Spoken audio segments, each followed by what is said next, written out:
इलेक्शननि खां पोइ त सभई गॾिजी वेंदा हलिया ऐं सभई गॾिजी हुकूमत ठाहींदा।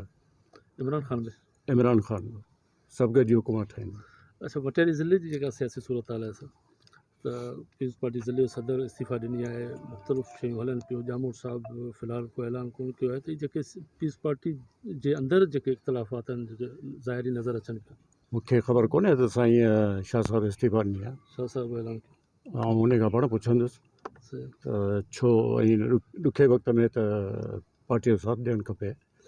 सो पाण पुछंदुसि ऐं जामोद साहिब खां पुछंदुसि, जेकॾहिं उनजो वाकई सीरियसली शौक़ु आहे त पाण चवंदुसि भले भी है। अच्छा सर, मुल्क बहरानों का शिकार है, आप क्या समझते हैं कि ये बहरान ख़त्म भी होंगे या मज़ीद बढ़ेंगे? तो खैर मेरी नज़र में कि कोई बहरान है नहीं। बहरान सिर्फ बताया जाता है, दरअसल कोई बहरान होता नहीं है। तो ये एक हमें दिखाने वाली बात है, वरना मुल्क ऐसे हाथों में है, मजबूत हाथों में, वो पाकिस्तान पर कोई भी आँच आने नहीं देंगे। ये सिर्फ बताने की बातें होती हैं। अच्छा साईं, ज़िले मटियारी समेत पूरी सिंध में ज़ाहिर आहे पीपल्स पार्टी जी मुखालफ़त इन करे आहे जो वॾी पार्टी है ऐं उन कंटिन्यूसली हुकूमत कई आहे।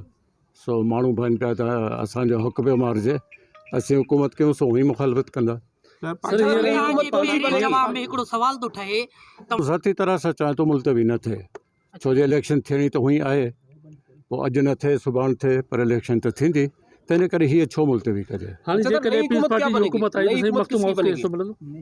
पीपल्स पार्टीअ में जेकॾहिं पीपल्स पार्टी जी हुकूमत आई वफ़ाक़ या सूबनि में, ॾिसो जेकॾहिं ताईं प्रीवियस कैबिनेट में बि ॾिसो सिंध जी, त उन में बि इलाही वज़ीर जेके आहे सरवरी जमात जा मुरीद आहिनि, उहे उन जा वज़ीर हुआ।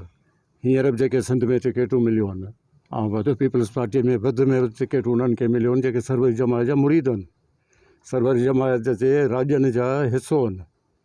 पोइ भले सॼी सिंध खे जांचे ॾिसो, बाक़ी इहा लालच वारी सियासत मूंखां कान थींदी। अच्छा सर, आपने तो मूंखे हीअ सीट ॾियो।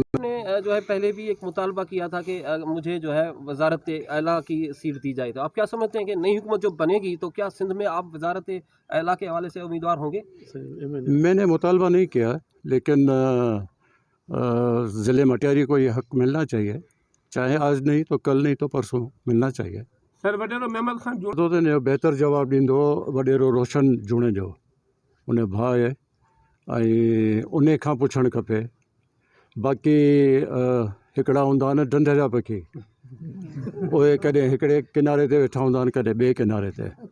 सो हींअर आउं ॾिसां पियो मुंहिंजे ज़िले में बि आहे, मटियारी में बि आहे, त ॿियनि ते कहिड़ी मयार आहे। मटियारे में पखी उॾामी ईंदा आहिनि, सो असां वटि बि उॾामी ईंदा।